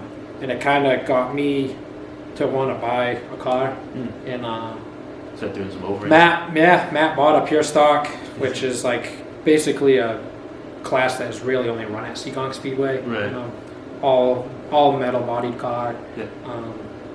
Not too expensive to get into, but like it's still something competitive, something you can win a trophy. Right. At. Yeah. You know what I'm saying? Started like, into the road yeah. Like I mean, a lot of this drifting stuff, it's all fun. Yeah. You know what I'm saying? You know, you can win. Like don't get me wrong. Like the street series that Rock City put on in Top Drift, that was fun to me. You know, it was like competitive. You know what I'm saying? Like I'm really competitive. And, I mean, I think I only won once. You know what I'm saying? But as far as other motorsports that I want to go into, I think I'm gonna try to get into some circle track racing this year. Cool. Yeah, this year you think maybe? Hopefully this year. Yeah, I mean, I kind of missed the gun on buying a car. Yeah. You know, like, there was a couple for sale right at the end of the season. Right. It's kind of dry right now. I haven't really found anything. You thinking about maybe building your own? Because you can start. Eventually. At first, I was like, yeah, let me just. You know, I was all motivated and all kinds of stuff. You know, so I was like, I'm gonna just buy a chassis, just buy a stock car, you know, for cheap. You know, the older cars, I think, you know, like 80s. Yeah. I think it's like mid 70s to like mid 80s or like late 80s. It's like the cutoff. Yeah, what you could have. I had like a 79 Cutlass Supreme, so G body. G body, yeah. It's mainly what everybody uses. It was not a pure stock. It was just really just a nice looking G body. You know? Yeah. Just a stock car. Right. You know? So like that's what people use. Yeah. So like that was my plan. Like just buy a stock running driving car. Yeah. Everything that's there, gut it, put a cage in it, and then like now it's like kind of crunch time, I guess you could call it. Like Matt's car is like almost like together. Yeah, he wants me to be on pit crew this year, which is awesome. Yeah, it's awesome. Dude, it's it's so fun. Hopefully I do get into it and I have enough time and it lines up for me, dude. I'm really hoping that it lines up because that'd be so cool to get into too. Yeah, my thing, like at first, like I've always kind of like to know what my car has. You know what I'm saying? Like I've never bought in a car that's already built. Right, yeah. I guess I could say. Yeah. So like that was like my mindset was like I want to build it so that way like I know everything's fresh. Yeah. I know everything that's going on with the car. But like my other mindset with like you buy a car that's already been driven, I just want to get out there. You know what I'm saying? Like I'm not looking to win races at first. Right. I'm looking to get like looking to get experience. You know, just go out there and have a good time at first. You know what I'm saying? And hey, if I'm good at it, you know, maybe build a car. You know, like if I can find a car that's already built, you know, and just make it better. You know, but that's where I'm at with that. Yeah, I would like to get into circle track. That's cool. That's interesting perspective. Yeah. I had another question. It's different topic, obviously, but it's just all I don't want to believe, you know, whatever I have in my mind. Obviously, you're pretty low, bro. Yeah. So, what is the reason for you to be low, or is it something that motivated that? Is it a person, or is it something that you looked at and you're like, damn, I like the always the style. You know what I'm saying? Like I was saying before, like even when I had my Volkswagen, like that was like low. You know what I'm saying? Like that was the goal. The way to go. I mean, I don't consider myself being low when I had a Volkswagen at all. Like, but like I thought I was. You know what I'm saying? Process, and like that was always, I don't know. That's always just my thought process was that's cool. Like anything that's not like low, it doesn't look cool to me. Yeah, no, I feel that. That's funny because it's tough. It's tough, like driving Rose's Jetta. Yeah. Like dude, they have the stock wheels on it. I'm like, dude, we have to get these stock wheels on. So I bought like Long Beaches, which are like, I don't know, like a sporty OEM version. You know, so I still bought OEM wheels, but like I just want to lower it because I just think it just looks so shitty. It doesn't look normal. Like it doesn't look normal to me. The car not being low. You know what I'm saying? I feel that because every single car I've had, I've lowered, and the reason I'm here today actually is because I came from stance, dude. I mean, not like stance, but like I did have a phase where I had like ridiculous camber, like 15, 20 degrees around. Yeah. But regarding like low stuff, that's where I came from. Yeah. I had an Ultimate Coupe that not anybody, I don't know if there's many people that are watching this stuff that actually know about that time. Yeah. It was not that long ago. It was like maybe 2 or 3 years ago. But there's a lot of different viewers on my channel. But yeah, that's where I came from. My Ultimate Coupe was like literally, if anybody knows, they know. It's like my subframe was literally like a millimeter or two off the ground. Yeah. And that was my daily. I drove it for 8 months, and then I lifted up one day at work, and I was like, oh man. Yeah. And I was like, the subframe was split like every single direction. And then I looked at my tires, I was like, oh man. If I wanted to do alignment on that shit, they would never get back in line. Yeah. So I sold that thing. I am like low. Yeah. Low life. You know what I'm saying? Like whatever that Bozo donkey is stuff. Yeah. Like, I get it. Hey man. Hey, if that's what makes your car drive good. Yeah. Hey, I'm not gonna knock you. You know what I'm saying? Like, you build your car for you. You know what I'm saying? Like, everybody says, "Oh, raise your car and it'll drive so much better." But I have a good time driving my car. I don't think I have like any problems driving my car. You know if you know your car, bro, and you drive really well too. So I've always been like, I don't buy things to make my car drive better, I guess you could say. Like my biggest like thing, I guess I could say, back in the day when I first got into it, Casey would be like changing his tire pressures at the track. Yeah. Like, I would just like air mine up and whatever, like 35, 40 psi, whatever. And I would leave him there. You know what I'm saying? He'd be like, he'd come off track and she'd be like checking his temperature, checking the pressures and shit. And I'm like, all right, I'll try it out. And I could never feel like any changes. Like I feel like some people are like, oh, I can't go to the drift event today because I don't have an alignment. You know what I'm saying? But like, I can't feel that. So like, I honestly don't feel like me raising my car and like just can't do anything. Going all like bozo, whatever they call that. Going donkey. Yeah. I just don't feel like it would make me drive any better as far as like, I don't know how to describe it. Like I'm not on like a competition level, you know what I'm saying? So like I don't need to drive better. So like I'm comfortable with how I drive now and my style. Like I don't know.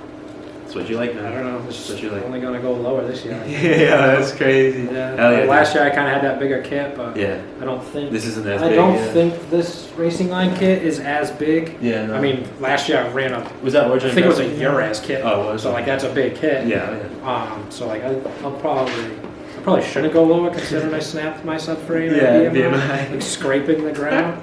But I don't know. I just don't think a car looks good. Like if you can see wheel gap, I don't like it. Yeah. I'm with you, dude. Yeah. Like I don't like even like my car right now has a little bit of wheel gap in the front. Like I never.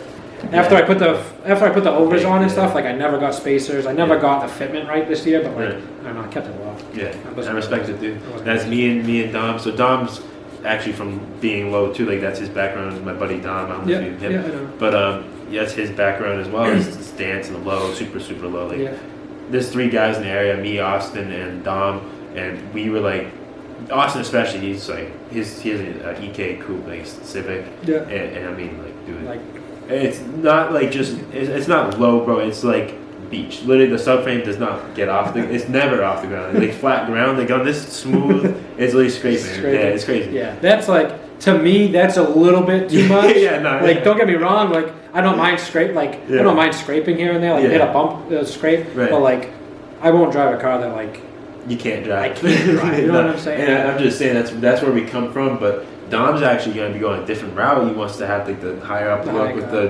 the wicked, like the angle kit look with a big monster like truck, Coupe. They got flip your stuff. Yeah. That's his style. You know, he sees that stuff happening in Japan right now, and that's what he wants us to do. Yeah. So I respect that, but that's my background. That's what I'm saying.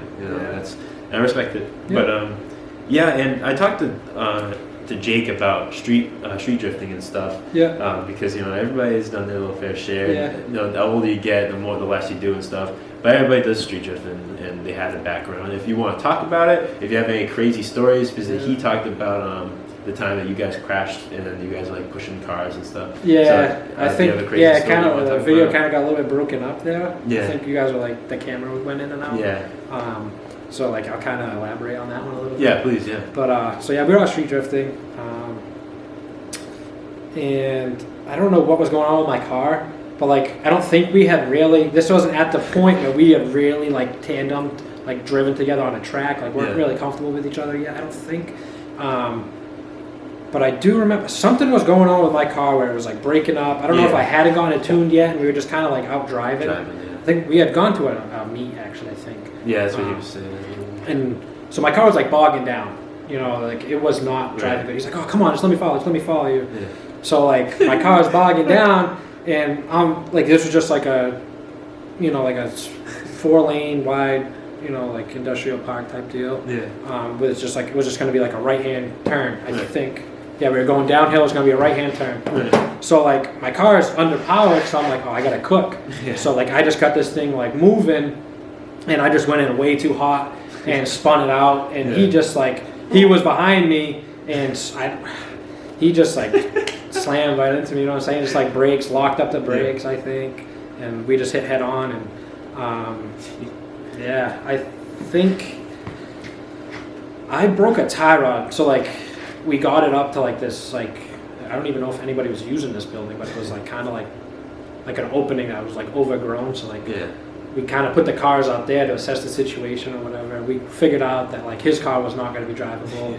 My car just needed a tie rod. So a couple people went back, got a trailer for him, got a tie rod for me. Meanwhile, like cops driving by, we're just like behind the bushes and stuff. Jeez, dude, that's what I didn't hear. I think because we kind of got off topic because of the camera, like you said. Yeah. So the cops. That dude. Oh yeah, we had cops. We were all like, there was like a bunch of us too. Like, I don't know. We must have had like 4 or 5 cars there. You know what I'm saying? So like, it was like, thank God it was like overgrown. We had like, I think it was like a dumpster there. Yeah, he said something. We just kind of had our cars parked there. Nobody had their lights on or anything like that. We just like. A couple of cops had gone by, and then eventually we put tie rod in, put his car in the trailer, and got out of there. Damn, man, that's crazy. Yeah, that's a story that you'll probably. But other than that, street drifting wise, I mean, I don't do a whole lot of it. Yeah. I'll be honest. Like, I got with my first S13, like it was kind of like a daily at the time. Right.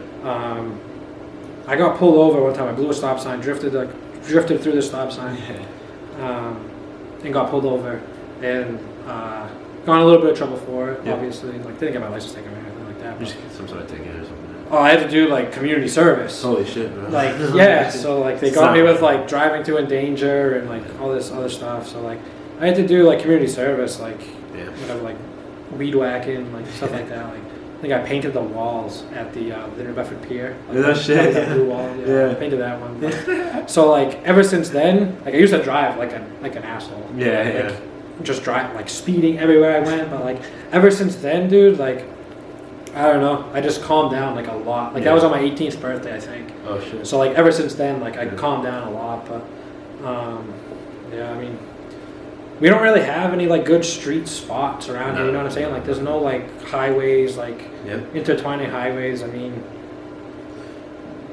the highways we have out here is 2-lane, but like you need like 6-lane type shit. Like I mean, don't get me wrong. I've drifted in the rain, like when like 140 meets 195. Like it's just like a butter, like a loop, which keeps looping. Yeah. Like I've gone out there, done that a couple of times, but like nothing like that. You can just like street. You know what I'm saying? You can't. There's nothing out here you can really link. You know what I mean? Like we talked about earlier. It's like one of those things you just kind of boop. Yeah, okay, let's do it again. Hit it and go, like most of the street spots around here are just like a one-time deal. Like you just go in, hit it, and then leave. Cause, like they have businesses where like people are working and they'll call the cops. Or, like, this is a spot, dude. I talked about it in like the last podcast a little bit, and probably shouldn't really talk about it, to be honest, but, because like I said, I have people that are watching this that probably won't approve of this, but whatever. But it is what it is. They probably expect this to happen anyway. Yeah. But I'm at this spot, man, and dude, I mean, so perfect. And I'm kind of butthurt that I probably won't be able to go back there again.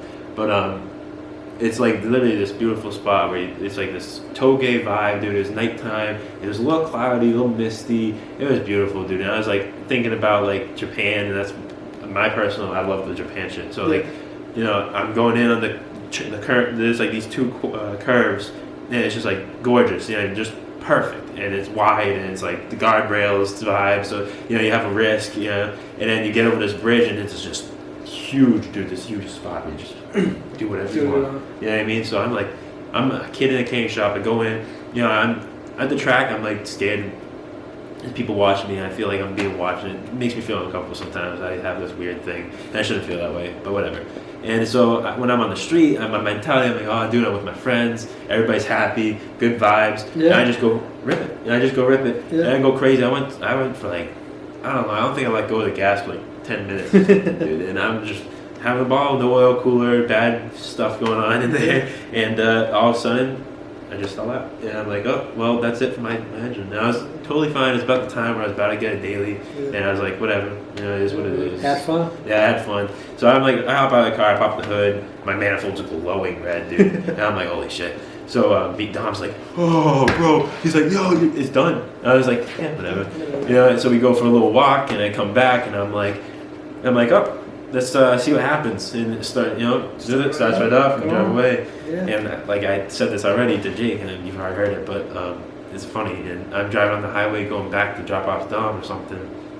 And I'm like, oh shit, my driving gloves. He's like, and I'm like, I lost them at the place. And I look in the back seat, and they're right there. And Dom's like, dude, why are you more scared about losing your driving gloves than breaking your engine? Yeah. And I was like, I don't know, dude. I don't know. I really don't know. It's just, so certain things just don't really matter to me anymore, you know.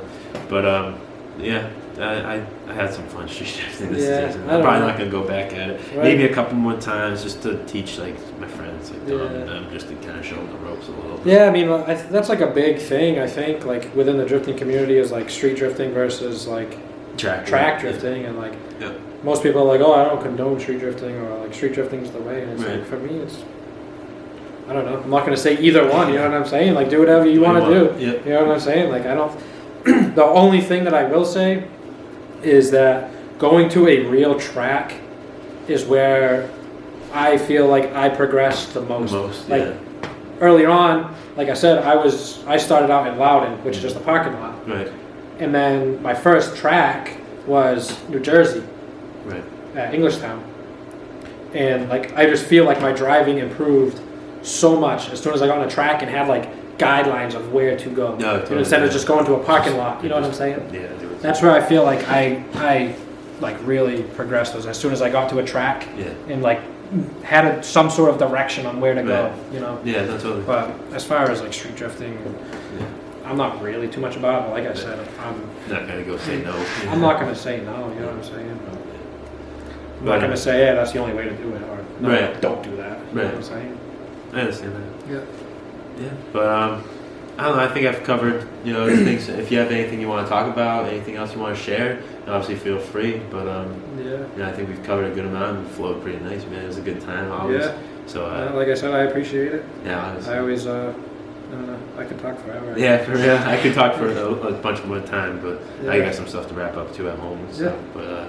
But anyway, regarding this coming season, I hope that we can maybe do some more like seat me in your car, you know, some seat time, so I can get some film. Hopefully, you can get your car on the track. Yeah. Hopefully, I want to be. Assuming you'll be able to, drift with us. I mean, hopefully one day this year. Hopefully, I mean that's kind of like that's one thing that I will talk about as far as drifting goes. Yeah. Like I know that there's like classes and stuff like that, like, C class, B class, A class, but like with Jakey, like personal, whatever, like I don't even know how to say it, but like I understand that they have different classes, but like when you are comfortable with somebody, you should be able to like, hey, can he drive with me? No matter what class he is, like, hey, I'm comfortable with it. I think he can drive with me. Yeah. You know what I'm saying? Just let him. If we crash, it's on me. Yeah. You know what I'm saying? Yeah. Like same thing. Like with if it would be with you, like, hey, we want Mason to drive with us. And, like even though he's in C class right now, I think it would like help you progress to like drive with us. Dude, because like that's another thing I mentioned in Jake's podcast is when I'm when I would be in Matt's car or Jake's car, or just sitting there while they're driving, or anyone's, when I'd be in your car or whatever, I don't think I actually went in your car to experience your driving while I was at the track too. So when I'd hop out of their car, I'd go in, I'd see how like they'd be aggressive, the way they'd be on the pedal, the way they'd be on the steering wheel. Yeah. And I'd be filming, but I'd be watching it. And I get back to my class, and when I go out there, ask Dom, I was like, dude, I'm ready to rip first gear, I'm ready to rip second gear, and I'd just stay in it and link it, and I was like, hell yeah. I mean, I got to the point where I wasn't letting off the gas. I'd just stay on the gas and just have fun with the throttle. You know what I mean? Like, so there's definitely times where it would be helpful to be able to go out with you guys. You know what I mean? If you guys felt comfortable at one point, if you would be able to say that, hey, yeah, this guy is ready to come out. You know, but that was like the biggest thing for me. I think was.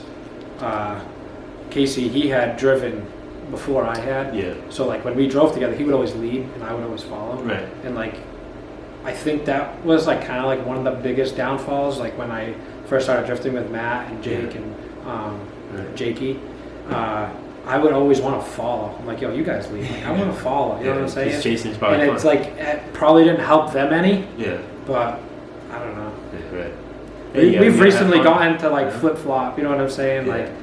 I don't know. It is what it is, I guess. I think we pretty much covered everything.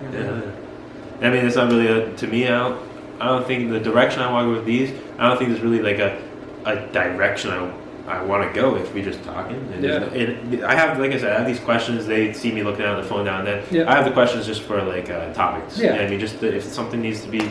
You know, if I need to bring something back up, like you were talking about memories, and that's awesome, dude.